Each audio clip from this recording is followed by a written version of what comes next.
Alhamdulillahi Rabbil Alamin. Wassalatu wassalamu ala ashrafil anbiya'i wal mursalin Nabiyyina Muhammadin wa ala alihi wa sahbihi ajma'in. Ashhadu an la ilaha illallah wahdahu la syarikalah wa ashhadu anna Muhammadan abduhu wa rasuluh. Allahumma la sahla illa ma ja'altahu sahla wa anta taj'alul hazna sahlan idza syi'ta. Allahumma faqihna fi dinik wa'allimna ma yanfa'una warzuqna al-ikhlasa fil qawli wal amal wa zidna ilman ya arhamar rahimin. Alhamdulillah, pada pertemuan pagi hari ini sebagaimana yang sudah disampaikan, tema ataupun materi pengajian yang insyaallah taala akan kita bawakan adalah terkait dengan suudzon, ya, suudzon yakni berprasangka buruk. Bahwasanya berprasangka buruk ini merupakan salah satu induk dari banyak dosa, yang mana semuanya merupakan dosa-dosa yang diharamkan oleh Allah Subhanahu wa taala. Ya, sebagian besarnya merupakan dosa-dosa besar. Ya, dosa-dosa besar kepada Allah Subhanahu wa taala. Ya, jadi perbuatan ataupun dosa suudzon ini melahirkan banyak sekali dosa-dosa. Ya, melahirkan banyak sekali dosa-dosa. Baik dosa-dosa tersebut terkait dengan akidah, terkait dengan keyakinan, i'tiqad, ataukah dosa tersebut terkait dengan ucapan lisan, ya, dosa-dosa lisan, ataukah terkait dengan dosa-dosa yang sifatnya perbuatan. Sifatnya apa? Perbuatan. Tidaklah kaum musyrikin melakukan syirik kepada Allah Subhanahu wa taala kecuali karena mereka berburuk sangka, suudzon kepada Allah Subhanahu wa taala. Dan tidaklah seorang itu melakukan ghibah dan namimah kecuali atas dasar suudzon di dalam hatinya kepada sesama manusia. Bahkan tidak ada satupun pembunuhan yang terjadi, ya, tidak ada satupun pembunuhan nyawa yang terjadi kecuali dasarnya dari masalah suudzon. Ya, karena itulah wajar kalau dikatakan bahwa suudzon merupakan induk dari banyak dosa-dosa, baik itu dosa yang berkenaan dengan keyakinan, ya, hati, atau dosa yang berkenaan dengan lisan, maupun dosa yang berkenaan dengan perbuatan. Jemaah sekalian yang dirahmati oleh Allah Subhanahu wa taala, suudzon, ya, berprasangka buruk, ya, definisinya saya kira jelas. Ya, suudzon. Ya, adzon yang dimaksud di sini di bahasa para ulama itu bukan bermakna dzon dugaan besar. Ya, tapi dzon di sini mencakup umum. Apakah dia menduga dengan dugaan besar atau menduga dengan dugaan kecil ataukah sedang-sedang 50-50. Ya. Yani dugaan benarnya sama dugaan itu bisa 50% benar, bisa 50% salah. Ataukah kemungkinan besar benar, kemungkinan kecil salah, atau kemungkinan besar salah, kemungkinan kecil benar. Dzon di sini umum, artinya dia tidak yakin. Ya. Dia tidak yakin. Ini makna dzon. Dan dzon, dugaan di kalangan para ulama atau dalam nas-nas syariat itu ada dua. Dzon, dugaan, sekali lagi dugaan di sini umum, mau dugaan kecil, ya, ragu-ragu, atau dugaan besar. Dzon dalam syariat Islam itu ada dua jenis. Ada yang pertama adalah dzannus sayyi', ya, dzannus sayyi', dugaan buruk, sangkaan buruk, atau juga disebut dengan istilah suudzon, ya. Dan yang kedua ada husnudzon, ya, yaitu dugaan baik. Ya, dugaan baik. Seorang menduga dengan dugaan yang baik. Dugaan yang baik di sini juga apakah dugaannya kecil atau dugaannya besar atau syak, ragu-ragu. Iya. Allah Subhanahu wa taala berfirman dalam Al-Qur'an, "Ya ayyuhalladzina amanu jtanibu katsiran minadh-dhonn, inna ba'dadh-dhonni itsm." Wahai orang-orang yang beriman, jauhilah kebanyakan bentuk dhon. Jauhilah banyak berprasangka. Jangan terlalu banyak berprasangka macam-macam, baik kepada Allah maupun kepada sesama manusia. Jauhi, tinggalkan. Kenapa? Karena kebanyakan katsiran minadh-dhonn itu adalah ism. Karena kebanyakan prasangka, dugaan, sangkaan itu adalah dosa.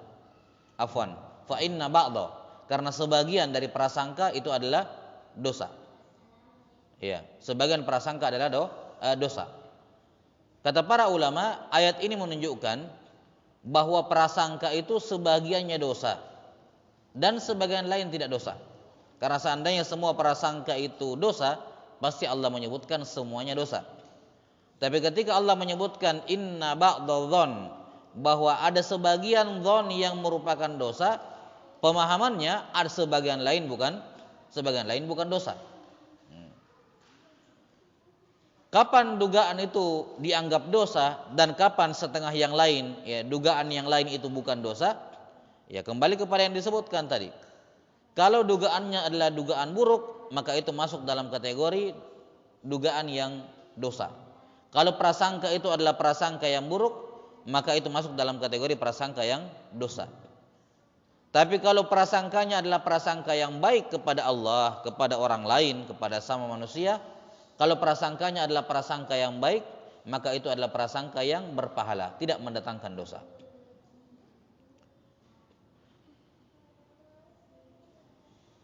Dan juga Nabi SAW bersabda, iyyakum wadh-dhonn fa inna dhanna akdzabul hadis. Waspadalah kalian, hendaknya kalian menjauhi perbuatan menduga-duga, mengira-ngira, kayaknya, kelihatannya seperti ini, kelihatannya seperti itu. Iyyakum wadh-dhonn, karena dugaan itu, sangkaan itu, ya, itu merupakan akdzabul hadis, merupakan ucapan yang paling dusta. Ya, ucapan paling dusta. Yang dimaksud di sini oleh Nabi SAW sebagai apa? Kedustaan atau sangkaan itu merupakan ucapan yang paling dusta, diarahkan kepada apa? Sangkaan yang buruk, bukan kepada sangkaan yang baik. Adapun sangkaan yang baik tidak dikatakan ucapan yang paling dusta. Jelas ya?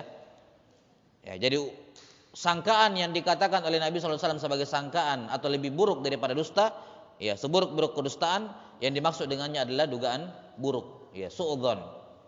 Nah, ini terkait dengan apa? Ini terkait dengan pembagian adzon, ada yang baik, ada yang buruk, ada yang mendatangkan dosa, ada yang berpahala. Jadi kesimpulannya adalah kapan menduga itu mendatangkan dosa dan kapan menduga itu mendatangkan pahala. Berprasangka, menduga dan seterusnya, berspekulasi, mengira-ngira, itu dihukumi dosa kalau prasangkanya buruk. Perkiraannya itu mengarah kepada hal yang jelek, dugaannya itu mengarah kepada hal yang buruk. Itu berdosa. Dan sebaliknya, kapan seorang berprasangka, menduga, mengira-ngira dengan kebaikan berupa hal yang baik, maka itu pasti mendatangkan pahala. Itu bukan dosa. Itu bukan dosa, tapi mendatangkan apa? Mendatangkan pahala. Ya. Ini baru sebatas menduga, baru sebatas mengira. Sudah mendatangkan dosa atau mendatangkan pahala. Belum berbicara mengenai kenyataan sebenarnya. Karena itulah para ulama mengatakan, siapa saja yang berprasangka buruk, mau kepada Allah atau kepada sama manusia, siapa saja yang berprasangka buruk, maka dia pasti berdosa. Walaupun ternyata prasangkanya benar, walaupun ternyata dugaannya benar, ya, walaupun ternyata dugaannya benar. Oh, ternyata memang yang saya kira-kira, saya sangka-sangka ternyata memang betul benar, maka dia tetap berdosa. Walaupun perkiraannya, walaupun prasangkanya terbukti benar, maka dia tetap berdosa. Kenapa? Karena prasangka buruk semuanya dosa. Inna ba'dadh-dhonni itsm. Ya. Semua bentuk prasangka buruk, terlepas prasangka buruknya itu betul-betul terjadi atau tidak, memang begitu kenyataannya atau ternyata tidak, maka dia sudah menabung satu dosa. Kalau ternyata prasangka buruknya itu tidak terbukti, dia menabung satu dosa. Tapi kalau prasangka buruknya ternyata Saya ulangi, kalau ternyata prasangka buruknya itu memang begitu kenyataannya, memang orang yang dia sangka, dia kira itu memang begitu keadaannya, maka dia tetap mendapatkan satu dosa. Karena apa? Ya, karena dia berburuk sangka. Tapi kalau misalnya apa yang dia prasangkakan kepada saudaranya tidak terbukti benar, maka dia mendapatkan dua dosa. Dosa karena buruk sangka dan dosa karena al-buhtan, melontarkan dustaan, mengatasnamakan orang lain. Sebagaimana kalau seorang berprasangka baik, ya. Kalau seorang berprasangka baik kepada Allah, berprasangka baik kepada orang lain, maka dia sudah memiliki satu tabungan pahala. Memiliki satu tabungan pahala. Terlepas apakah dugaan baiknya itu salah ataupun benar. Kalaupun dugaan baiknya kepada orang, kepada Allah itu tidak sesuai dengan kenyataan, dia tetap mendapatkan pahala dari sangkaan baiknya. Ya, apalagi kalau memang terbukti memang demikian kenyataannya. Nah, maka dia mendapatkan dua pahala. Dia mendapatkan dua pahala. Maka hukum terkait prasangka simpel. Kapan kamu menduga buruk, dosa. Kapan kamu menduga baik, berprasangka baik, pahala. Itu saja. Ya. Kapan kamu berprasangka buruk, dosa. Walaupun keburukan itu betul-betul ada pada orang yang kamu prasangkakan, tetap kamu berdosa. Karena tidak ada sangkaan buruk yang bernilai pahala. Dan sangkaan baik selalu mendatangkan pahala, walaupun sangkaan baik itu ternyata tidak ada pada saudaramu, tapi kamu sudah berprasangka baik kepadanya, sudah mendatangkan pahala. Iya. Sudah mendatangkan mendatangkan pahala. Maka ini hal yang penting diperhatikan oleh setiap muslim, bahwa dia harus menjaga prasangkanya, dan prasangka itu amalan hati. Amalan hati. Karena itulah seorang harus mengontrol hatinya, mengontrol dirinya. Ya. Apapun informasi yang masuk ke dalam hatinya melalui pandangan, di jalan dia melihat suatu kejadian, pasti hatinya langsung berkomentar. Ya. Pasti langsung hatinya berkomentar tentang apa yang dia lihat. Ketika dia dengar sesuatu dari orang lain masuk ke telinganya sampai ke hatinya, mau tidak mau hatinya akan bereaksi dengan kabar yang masuk itu. Mau tidak mau hatinya akan bereaksi setuju atau tidak setuju dengan apa yang dia lihat atau apa yang didengar. Nah, di sini harus diperhatikan dengan baik. Apapun yang kamu lihat, apapun yang kamu dengar, ya. Apapun yang kamu lihat, apapun yang kamu dengar dan masuk ke dalam hatimu, maka jangan cepat berspekulasi. Jangan cepat mengambil kesimpulan. Jangan langsung berprasangka. Kalaupun kamu mau berprasangka, prasangka dengan prasangka yang baik. Ya. Hanya itu satu-satunya jalan untuk selamat. Berprasangka dengan prasangka yang baik. Tanpa perlu mencari tahu apakah itu benar atau salah, itu kejadian betulan atau tidak, itu tidak penting. Intinya untuk mendapatkan pahala seorang wajib husnudzon kepada terhadap apapun yang datang, ya, kabar kepada dirinya. Ya, wallahu taala a'lam bissawab. Terkait dengan suudzon, buruk sangka. Secara umum, buruk sangka terbagi menjadi dua. Tergantung dari sudut pandang kepada siapa kita berburuk sangka. Yang pertama adalah suudzon kepada Allah. Berburuk sangka kepada Allah Subhanahu wa taala. Dan yang kedua berburuk sangka kepada sesama kaum muslimin. Atau bukan sesama kaum muslimin, kepada sesama manusia pada umumnya. Ya. Jadi berburuk sangka ada dua, ada berburuk sangka kepada Allah Subhanahu wa taala dan ada berburuk sangka kepada sama manusia. Adapun yang pertama, berburuk sangka kepada Allah Subhanahu wa taala, ini merupakan dosa besar. Bahkan bisa mengantarkan kepada kesyirikan dan kekafiran, tergantung jenis buruk sangkanya kepada Allah Subhanahu wa taala. Yang jelas tidak ada buruk sangka kepada Allah yang baik, sebagaimana tidak ada buruk sangka kepada manusia yang baik, seperti yang sudah kita jelaskan. Allah Subhanahu wa taala menyebutkan bahwa orang-orang yang berprasangka buruk kepada Allah Subhanahu wa taala, imma dia orang-orang kafir, orang-orang munafik, ataukah orang-orang muslim yang lemah imannya. Dan ada banyak bentuk suudzon, buruk sangka kepada Allah Subhanahu wa taala. Ya. Ketika orang-orang kafir mengingkari hari kebangkitan, mengatakan hari kebangkitan tidak akan terjadi, maka ini buruk sangka kepada Allah Subhanahu wa taala. Dzalika dhannul ladzina kafaru. Itulah sangkaannya orang-orang kafir, yakni sangkaan buruk kepada Allah Subhanahu wa taala ketika mereka mengingkari akan terjadinya hari kebangkitan. Ketika orang-orang munafik mengatakan bahwa Nabi Muhammad ini tidak akan menang sallallahu alaihi wasallam, tidak akan mungkin beliau memenangkan suatu pertempuran atau peperangan. Ya. Maka Allah Subhanahu wa taala menyebutkan bahwa itu merupakan apa? Ya. Buruk sangka kepada Allah taala. Kenapa? Karena dia berpikir bahwa Allah tidak akan memberikan kemenangan kepada nabinya. Dia berpikir bahwasanya Allah tidak akan menyempurnakan agama nabinya, tidak akan menolong agama nabinya. Ini suudzon juga kepada Allah Subhanahu wa taala, dan ini suudzon yang mengkafirkan karena merupakan buruk sangka yang menafikan keimanan. Iya. 6. Yadhunnuna billahi ghairal haqqi dhannal jahiliyah, kata Allah. Mereka berprasangka buruk kepada Allah dengan sangkaan yang tidak benar. Itu merupakan sangkaan orang-orang jahiliyah. 6. Kita akan sebutkan sedikit di sini beberapa bentuk suudzon kepada Allah Subhanahu wa taala, dan ini dosa yang memakan banyak korban, karena sekali lagi yang berprasangka itu hati, dan hati itu dari semua anggota tubuh atau yang ada pada tubuh kita yang paling susah dipegang itu hati. Lidah juga susah, tapi kan masih bisa dikontrol dengan diam. Tapi kalau hati, bagaimana caranya menyuruh hati itu diam, tidak berpikir? Kan begitu, tidak bisa. Ya, tidak bisa dikontrol itu hati. Kadang kita diam saja, tiba-tiba dia bicara sendiri dalam begini begitu, tidak bisa. Ya.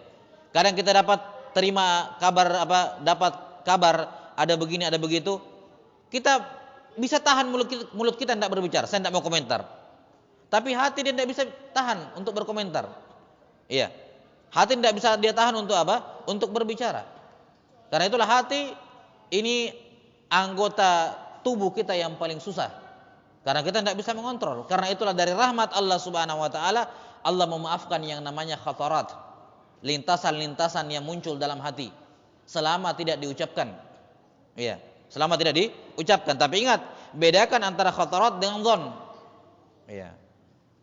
Kalau dia sudah menduga sesuatu dengan dugaan yang buruk, itu sudah bukan lagi lintasan-lintasan dalam hati. Jelas ya? Nah, ini dosa hati. Karena ada memang dosa-dosa dalam Islam itu dosa hati. Sekedar muncul di hati sudah dosa, walaupun tidak diucapkan, walaupun tidak dilakukan, seperti sangkaan buruk. Iya.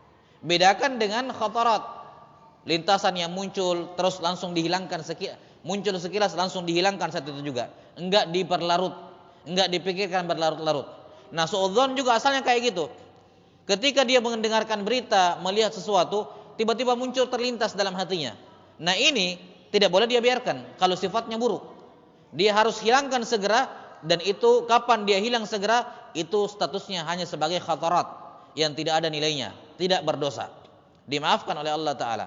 Tapi kapan lintasan dalam hati itu dipelihara, ya dibiarkan berlarut-larut, ya dibiarkan berlarut-larut, dia pikirkan, maka itu sudah menjadi dzon yang buruk, ya, yang akan mendatangkan dosa.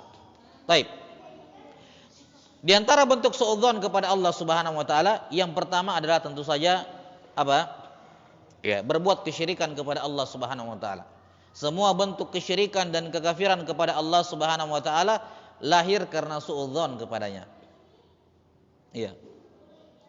Lihat orang-orang musyrikin, kenapa mereka menyembah selain Allah Subhanahu wa taala? Kenapa mereka berdoa kepada selain Allah Subhanahu wa taala? Sangkaan buruk. Apa sangkaan buruknya? Menyamakan Allah taala dengan makhluk. Ya. Kalau kita mau minta sesuatu kepada raja, tidak boleh langsung, harus pakai perantara. Ya, maka demikian pula kalau mau berdoa kepada Allah, tidak boleh langsung, kita harus berdoa dulu kepada perantaranya. Nanti perantaranya yang bawa kepada Allah permintaan kita. Ya, berdoa kepada para wali, ya, para nabi, orang soleh dan seterusnya. Ya, ini merupakan sangkaan buruk kepada Allah Subhanahu wa taala. Kenapa? Karena Allah taala tidak lemah. Ya. Allah Subhanahu wa taala tidak butuh pembantu, tidak butuh al-mu'in yang membantunya untuk mengantarkan doa-doa hambanya. Dan Allah Subhanahu wa taala tidak ada satupun yang bisa memaksanya untuk menolak atau menerima doa. Kan sangkaan buruknya kayak gitu. Kalau kita berdoa langsung kepada Allah taala, Allah tolak karena banyak dosa-dosa kita. Tapi kalau misalnya kita berdoa lewat wali-wali, karena wali-wali ini, nabi-nabi ini orang soleh, Allah akan terima. Ini prasangka buruk, seakan-akan Allah Ta'ala itu tertekan, dalam tanda kutip, tertekan untuk menerima doa kita kalau yang bawa adalah orang-orang soleh katanya. Karena itu orang-orang dekat dengan Allah. Tapi kalau kita sendiri, Allah akan gampang menolak. Ini suudzon kepada Allah Subhanahu wa Ta'ala. Inilah sangkaannya orang-orang musyrikin. Semua kesyirikan mereka dibangun di atas ini. Mengira bahwa Allah Ta'ala butuh penolong, mengira Allah Subhanahu wa Ta'ala memberikan sebagian tugas-tugas rububiyah, ya, ketuhanan kepada sebagian nabi dan wali, ya. Dan berpikir bahwasanya Allah Ta'ala akan menolak doa orang-orang yang berdoa langsung, harus pakai perantara. Ini semua bentuk suudzon, buruk sangka kepada Allah Subhanahu wa Ta'ala. Dan ini merupakan bentuk suudzon yang mengkafirkan, merupakan kesyirikan kepada Allah Subhanahu wa Ta'ala. Iya. Karena itulah diantara hal yang diharamkan yang terkait dengan buruk sangka kepada Allah Ta'ala adalah al-istijal, tergesa-gesa dalam berdoa. Yani tergesa-gesa maksudnya tergesa-gesa ingin dikabulkan. Ya, dia berdoa sekarang sampai 1 bulan tidak kelihatan hasilnya doanya. Dia bilang saya sudah berdoa setiap hari selama sebulan tapi tidak ada hasilnya. Tidak ada apa? Tidak ada hasilnya. Ini suudzon kepada Allah Subhanahu wa Ta'ala. Mengapa kamu menyalahkan Allah, dia tidak mengabulkan doamu? Selayaknya kamu menyalahkan, suudzon kepada diri kamu sendiri, ada yang salah dengan doa saya, kenapa doa saya tidak diterima? Karena Allah Ta'ala berjanji, ya kan? Ud'uni astajib lakum. Siapapun yang berdoa kepada aku, kata Allah, aku akan kabulkan. Ini janji Allah Ta'ala. Jadi kalau doa kamu tidak dikabulkan oleh Allah, bukan karena Allah mengingkar janjinya, tapi kamu ada yang melanggar. Ya. Doa kamu tidak memenuhi aturan yang Allah Ta'ala inginkan, yang Allah Ta'ala tetapkan. Maka inilah orang yang berpenyakit hatinya. Ya, orang-orang yang berpenyakit hatinya itu senang melempar tanggung jawab, lebih suka menyalahkan Allah dibandingkan menyalahkan dirinya sendiri. Ya. Lebih senang berprasangka buruk kepada Allah, gampang, simple, daripada dia berprasangka buruk pada dirinya sendiri. Padahal masalahnya ada di dia, bukan pada Allah Subhanahu wa Ta'ala. Iya, maka di antara bentuk suudzon kepada Allah adalah berprasangka, berpikir bahwa doanya tidak dikabulkan. Ini tentunya lahir karena kebodohan. Kita tahu dalam hadis riwayat Imam Tabarani bahwa semua doa yang memenuhi syarat pasti Allah kabulkan. Cuman pengabulannya Allah kan ada 3 jenis. Iya, karena Allah Ta'ala itu memberikan kepada kita apa yang kita butuhkan, bukan apa yang kita minta. Terkadang kita minta ini, tapi Allah mengatakan kamu belum butuh itu, kamu lebih butuh yang lain, dikasih yang lain. Kata Nabi SAW bahwa seorang yang berdoa, ini dalam hadis riwayat Tabrani panjang, maka doanya tersebut dijawab oleh Allah dengan 3 bentuk. Yang pertama, apakah dengan dikabulkan apa yang dia minta A dikasih A, minta B dikasih B. Ini yang pertama. Atau yang kedua, doanya tidak dikabulkan, diterima oleh Allah doanya, tapi tidak dikasih apa yang dia mau. Melainkan apa? Dipalingkan darinya mudarat sebesar doanya. Jadi kalau ada orang banyak berdoa, tidak dikabulkan, coba periksa. Bisa jadi kamu dilindungi oleh Allah dari keburukan yang akan terjadi, tapi Allah lindungi kamu. Jadi doa-doa tersebut dibalas oleh Allah berupa perlindungan, bukan dikasih apa yang kamu mau. Itu bentuk pengabulan doa. Dan bentuk yang ketiga, kalau memang tidak dikabulkan di dunia, itu doa akan disimpan oleh Allah, doa tersebut disimpan oleh Allah dan akan dikabulkan pada hari kiamat. Sudah sampai sini? Karena Allah juga tidak pernah berjanji kalau kamu berdoa kepadaku, aku akan kabulkan di dunia. Allah tidak pernah juga janji kabulkan di dunia. Allah hanya mengatakan berdoa kepadaku, aku akan kabulkan. Mungkin dikabulkan di akhirat. Allah juga tidak bilang berdoalah kepadaku, langsung saya jawab saat itu. Tidak ada, Allah hanya berjanji aku akan kabulkan. Maka jangan menagih-nagih waktu kepada Allah Ta'ala. Dan saya kira semua orang punya pengalaman pribadi terkait dengan ini. Ya, semua orang punya pengalaman pribadi. Kadang dia berdoa, tiba-tiba terjadi sesuatu pada dirinya, misalnya hal yang baik, terus dia ingat-ingat lagi, ini kayaknya doa yang saya pernah berdoa 10 tahun lalu. Saya tidak berdoa lagi dengan doa itu. 10 tahun lalu saya rajin berdoa dengan doa ini. Ternyata sekarang terkabulkan. Nah, ini adalah pengabulan dari Allah atas doa kamu 10 tahun yang lalu, yang kamu sendiri sudah lupa pernah berdoa dengan doa seperti itu. Saya kira setiap orang punya pengalaman pribadi terkait dengan itu. Iya. Jelas ya? Maka Allah Ta'ala janji akan jawab, akan kabulkan, tapi sabar. Jangan menuntut. Ya, jangan memberikan deadline kepada Allah Ta'ala, saya mau dikabulkan ini. Enggak. Apalagi kalau kamu berdoa kepada Allah pas lagi butuh saja. Lagi ada masalah baru berdoa. Nah, maka ini bentuk suudzon kepada Allah Subhanahu wa taala, ya, yaitu berburuk sangka bahwa Allah Subhanahu wa taala butuh bantuan, ya, butuh perantara kalau kita mau berdoa kepadanya, ya, termasuk di dalamnya buruk sangka dalam berdoa tadi. Ya. Ini bentuk buruk sangka kepada Allah Subhanahu wa taala. Kemudian yang kedua, di antara contoh buruk sangka kepada Allah apa yang disebutkan oleh Ibnu Qayyim rahimahullah, yang dibawakan oleh Syekh Muhammad Ibn Wahab dalam kitab Tauhid. Ya, tentang apa sangkaan buruknya orang-orang munafik bahwa Allah Ta'ala akan membiarkan Nabi Muhammad SAW terbunuh, tidak akan menang dalam perang, tidak akan menyempurnakan agama, tidak membuat Islam tinggi di atas semua agama. Ini sangkaan orang-orang munafik. Maka siapa saja dari kaum muslimin yang berpikir bahwa agama Islam tidak akan mengalahkan, tidak akan tinggi di atas agama yang lain, ya. Siapa saja yang berpikir bahwa Islam akan hilang di muka bumi ini, dikalahkan oleh kebatilan secara total, maka ini sangkaan yang mengkafirkan. Ini suudzon yang sampai dalam taraf kekafiran, karena itu merupakan bentuk nifak akbar. Bukan nifak kecil, nifak besar. Sekali lagi, Allah Ta'ala berjanji, Allah Ta'ala menjamin bahwa Islam tidak akan hilang di muka bumi ini. Allah Ta'ala menjamin dan berjanji tidak akan membiarkan kebatilan itu menang dan mengalahkan kebenaran pada setiap keadaan. Allah tidak pernah berjanji seperti Allah berjanji seperti itu. Tapi Allah memang tidak pernah berjanji akan membiarkan Islam tetap ada di negerimu, di daerahmu. Tidak, Allah tidak pernah janji seperti itu. Ya. Jadi kalau misalnya ada dakwah tauhid di satu tempat hilang, habis, tidak berbekas, jangan mengatakan, oh kenapa kami tidak ditolong, ya kenapa ini dakwah hilang, agama tauhid hilang dari tempat ini. Enggak ada jaminan dari Allah dakwah tauhid, dakwah sunnah hilang dari tempatmu, enggak. Tapi yang Allah jamin tidak akan hilang dari seluruh bumi. Ya. Karena itulah kalau kita lihat sebagian negeri-negeri kaum muslimin seperti negeri Roy. Negeri Roy sekarang itu Teheran, Iran. Ya, kita tahu. Ya kan? Di Iran. Ya, basisnya Syiah Rafidhah. Tapi dulu negeri Roy di abad kedua, abad ketiga Hijriah, ini negeri Ahlus Sunnah. Ya.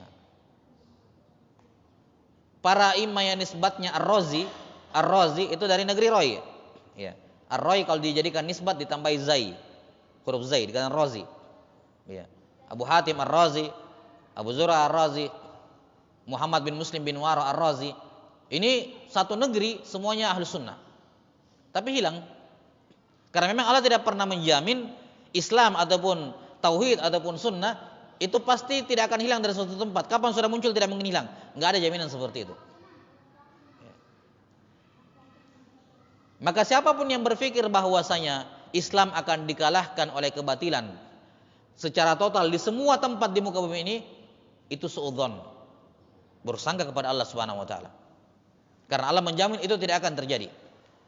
Siapapun yang berpikir bahwa Islam akan dikalahkan oleh agama lain secara umum di seluruh negeri, di seluruh dunia, itu juga suudzon. Ya. Tapi menduga bahwa ini akan hilang di tempat ini hilang di tempat itu bukan suudzon, karena memang apa? Ya, ini kalau ada indikatornya, ada korinanya kelihatan, Ini kayaknya tidak akan bertahan lama misalnya. Itu bukan suudzon karena memang Allah tidak menjamin. Iya.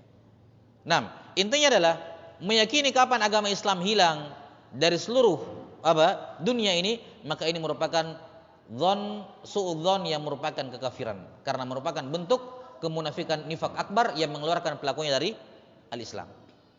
Taib. Kemudian bentuk suudzon kepada Allah Subhanahu wa taala adalah bergantung dengan apa yang ada di tangan makhluk. Berupa gaji, berupa tabungan, ya, berupa apapun itu. Ini semua merupakan bentuk suudzon kepada Allah Subhanahu wa taala. Seorang muslim harus yakin bahwa rezeki itu terperbarui setiap hari. Terperbarui setiap hari. Pokoknya kalau besok kamu masih hidup pasti ada rezekimu. Untuk kamu, untuk anak-anakmu, untuk istrimu pasti ada. Yang penting besok masih hidup saja.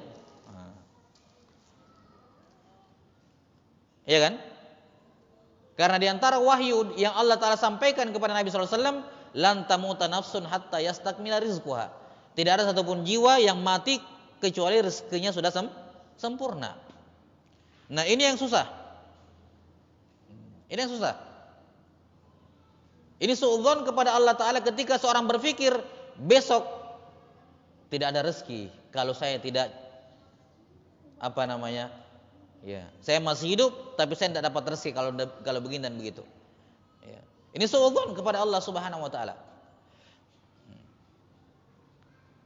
Menunjukkan lemahnya tawakal kepada Allah Subhanahu wa taala. Makanya Nabi Muhammad SAW bukan juga dilarang menabung karena Nabi SAW ada tabungan. Ada. Beliau SAW kalau sudah dapat gonima atau ada harta yang masuk, beliau langsung sisihkan. Kalau ada yang berupa korma dan semacamnya, beliau ambil korma ya untuk kebutuhan 1 tahun untuk 9 istri-istri beliau. Ya. Kalau cukup, alhamdulillah. Kalau enggak ya beliau ambil secukupnya gitu, yang mencukupi. Itu memang ditaruh. Karena kan korma kalau sudah jadi tamar ya kering itu kan bisa disimpan dalam jangka waktu yang lama. Udah disimpan dalam waktu yang lama. Untuk setahun makanan. Udah. Itu saja yang beliau simpan. Sisanya bagian beliau kan dapat 1/5 dari harta ghanimah, fai. Iya, dari 1/5 dari ghanimah, 1/5 dari fai. Jadi Nabi SAW orang yang sangat kaya. Bayangkan kalau ratusan miliar beliau dapat 1/5-nya. Kan begitu. Dengan rincian yang disebutkan dalam pembahasan fikih tentu saja. Ya, ala kulli hal, dari semua harta yang menjadi hak milik beliau, itu hak milik beliau. Allah yang kasih. Beliau sisihkan selama setahun untuk makan tok. Sisanya beliau sedekahkan. Beliau lunasi hutang-hutangnya kaum muslimin. Kata beliau, siapa yang berutang yang belum bayar, ya, datang ke saya yang akan lunasi. Dalam beberapa momen beliau selalu sampaikan seperti itu. Beliau sedekahkan. Demikian pula istri-istri beliau setelah beliau meninggal seperti itu pula. Mengambil bahagiannya, setelah itu sisanya disedekahkan. Itu tabungan beliau. Sehingga untuk kelebihan daripada itu setiap hari beliau keluar. Setiap hari Nabi SAW keluar untuk mencari rezeki. Maka jangan sampai seorang ketika memiliki tabungan, deposit dan semacamnya, jangan sampai itu melunturkan tawakalnya seakan-akan besok amanlah, kan ada. Kapan dia berpikir seperti itu tidak melibatkan Allah Ta'ala di situ, itu sudah mencacati tawakalnya. Karena itulah orang yang minta diruqyah keluar dari 70.000 orang yang dijamin masuk surga tanpa hisab dan tanpa azab. Sebenarnya bukan masalah minta diruqyahnya. Apa yang disebutkan dalam hadis itu bukan pengkhususan tapi percontohan. Lihat, humul ladzina la yastarqun. Mereka orang yang tidak minta diruqyah. Wala yatatayyarun, tidak meyakini yang namanya pamali. Ya kan? Wala yaktawun, tidak menyakiti diri sendiri, menancapkan besi panas hanya untuk supaya mau cepat-cepat sembuh, rela menyakiti dirinya sendiri. Tidak sabar, tidak tawakal kepada Allah Ta'ala. Ya, wa ala rabbihim yatawakkalun. Jadi kuncinya ini yang terakhir. 3 yang pertama itu sekedar contoh. Tapi yang menyebabkan mereka keluar dari 70.000 orang yang dijamin masuk surga adalah karena mereka tidak bertawakal. Maka dikiaskan pada 3 amalan ini, semua perbuatan tidak tawakal kepada Allah Subhanahu wa taala. Ya.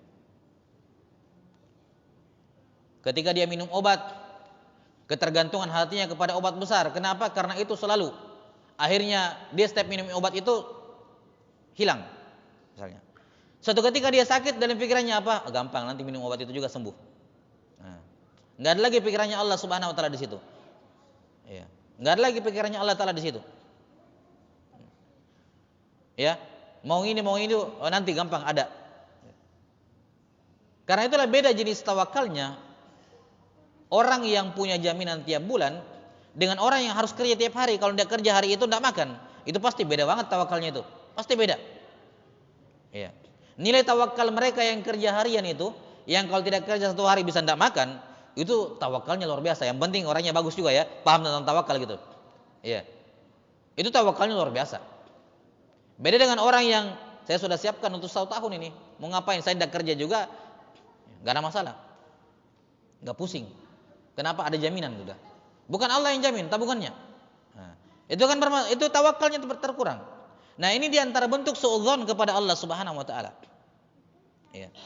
Di antara apa? Bentuk suudzon kepada Allah Subhanahu wa taala karena dia lebih percaya dengan apa yang ada di tangan manusia, di tangan bosnya, di atas tangan atasannya, atau di tangan dia sendiri berupa kartu ATM misalnya. Dia lebih percaya dengan apa yang di tangannya daripada apa yang ada di tangan Allah Subhanahu wa taala.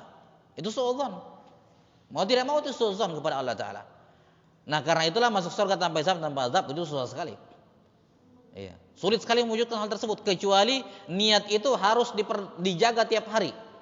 Harus dilihat baik-baik hati setiap hari. Dikontrol terus tiap hari. Kapan menyimpang, melenceng, diluruskan kembali. Iya. Nah, ini bentuk suudzon kepada Allah taala. Apalagi bentuk suudzon kepada Allah Subhanahu wa taala? Di antara bentuk suudzon kepada Allah Subhanahu wa taala ya terkait apa yang kita sudah singgung kemarin. Iya. Bahwasanya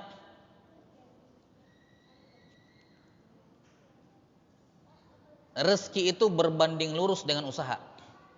Iya. Rezeki itu berbanding lurus dengan usaha. Semakin besar rezeki usaha, semakin besar rezeki.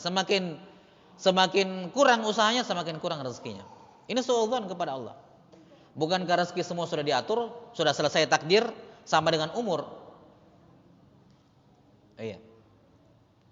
Cuman beginilah manusia. Manusia itu di zaman-zaman belakangan itu sifatnya materialistis. Artinya apa? Manusia itu hanya bisa mengakali sesuatu yang berwujud materi. Ada wujudnya di depannya, baru dia bisa pikirkan, baru dia bisa masukkan dalam akalnya. Nanti dia bilang ada kalau ada secara materi, kalau tidak ada secara materi dia bilang tidak ada. Itu kaum materialistis. Mengukur segala sesuatu dengan materi, kebendaan. Jadi paham kebendaan. Materialisme itu. Jadi segala sesuatu harus diukur dengan benda. Kalau tidak ada bendanya, enggak. Dianggap tidak ada. Iya.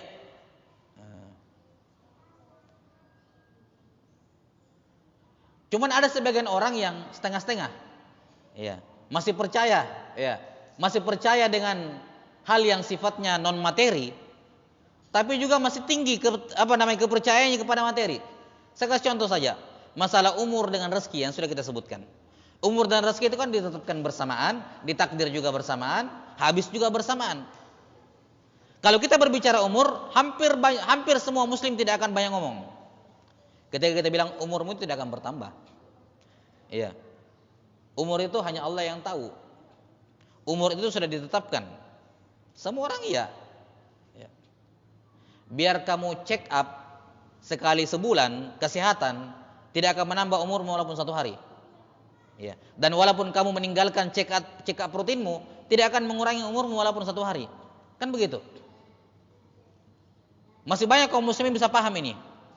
Tapi kalau kita bilangi harta rezeki itu sudah ditentukan. Harta itu sudah ditentukan berapa kamu dapat seumur hidup. Tidak akan bertambah dengan usaha dan tidak akan berkurang dengan tidak berusaha. Buka toko cuma 5 jam sehari, rezekinya 100%.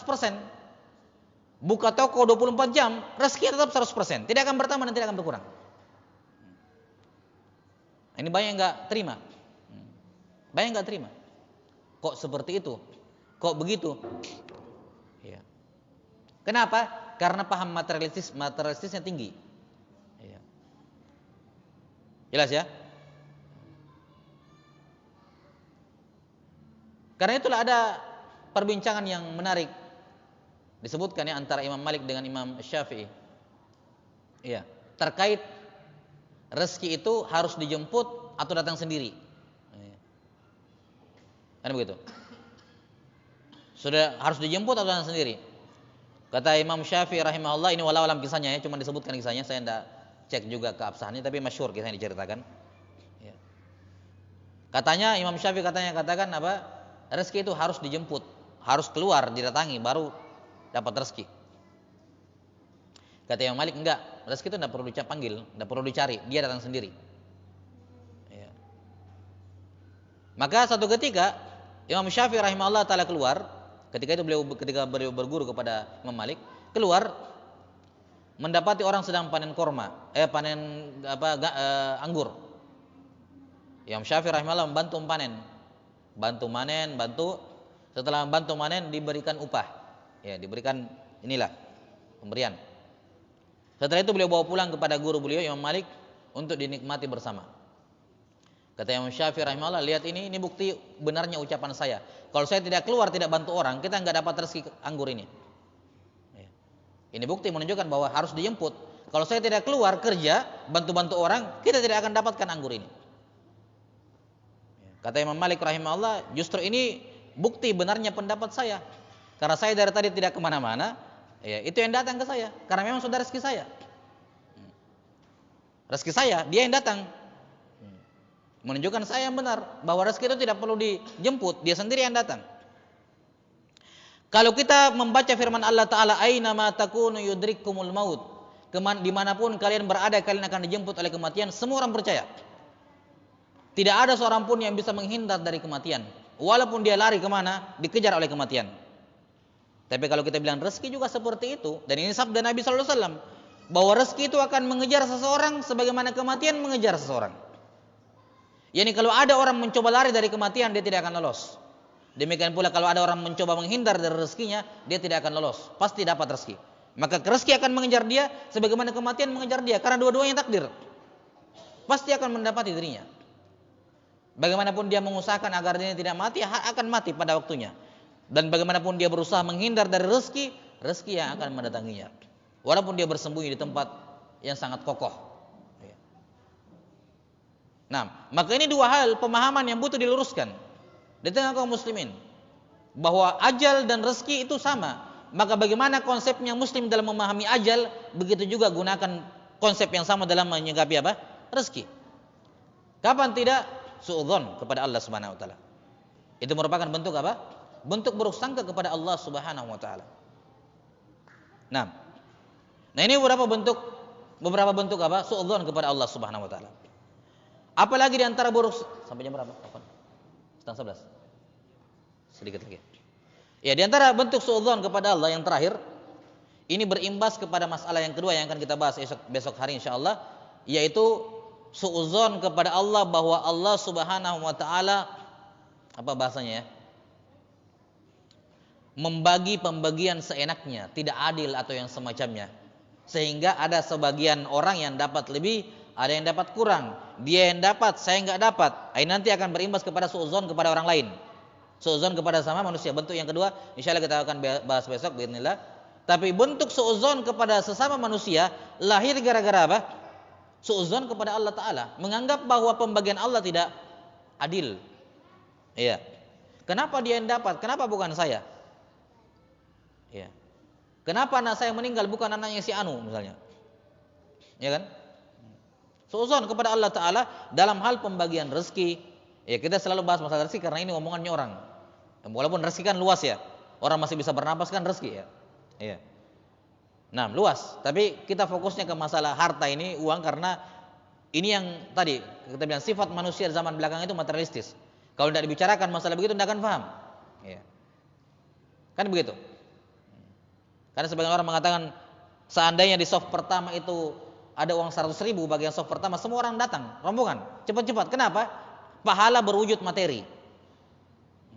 Cuman karena pahala sholat subuh, pahala soft pertama itu tidak berwujud materi, kaum materialistis ini menganggap tidak ada. Atau kurang yakin, ada tidak ada. Ada atau ada? Enggak ada ya. Tapi seandainya pahala berupa materi dalam bentuk uang 100.000 di soft pertama, semua pasti akan kejar. Kenapa? Begitulah manusia di zaman belakangan. Selalu menilai sesuatu ada tidak adanya, benar tidak adanya dengan materi. Harus berwujud benda baru dibilang ada. Kalau tidak berwujud benda dianggap tidak ada atau tidak yakin atau kurang percaya. Ya. Dan itulah yang membedakan antara mukmin dengan kaum materialistis seperti itu. Mukmin itu percaya walaupun tidak lihat. Kalau nanti kamu percaya setelah lihat, itu bukan mukmin. Ya kan? Kalau percaya setelah lihat itu bukan mukmin. Enggak ada yang membedakan kamu dengan orang kafir. Ya. Karena orang kafir pada akhirnya akan percaya juga. Pada akhirnya. Fir'aun saja yang seperti itu, di akhir umurnya apa? Percaya pada akhirnya. Kenapa? Dia sudah lihat siksaan.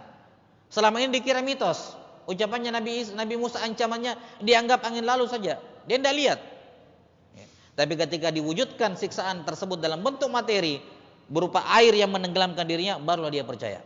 Dan tidak ada gunanya.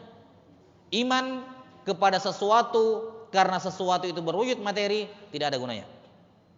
Ya. Dikatakan iman itu apa? Tasdik, pembenaran. Pembenaran, yaitu membenarkan sesuatu sebelum adanya. Kenapa? Karena Allah bilang begitu, Rasul bilang begitu. Itulah iman. Bukan Allah bilang begitu terbukti, Rasulullah bilang begitu terbukti, baru kita percaya. Enggak. Ya.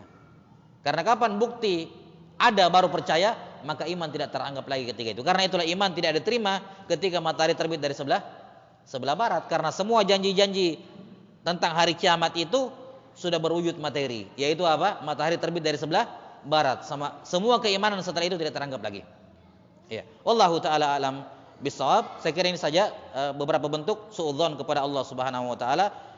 Tersisa satu materi lagi terkait dengan suudzon kepada sama manusia. Insyaallah taala kita jelaskan pada pertemuan selanjutnya. Naktafi bihadzal qadar wal ilmu indallah.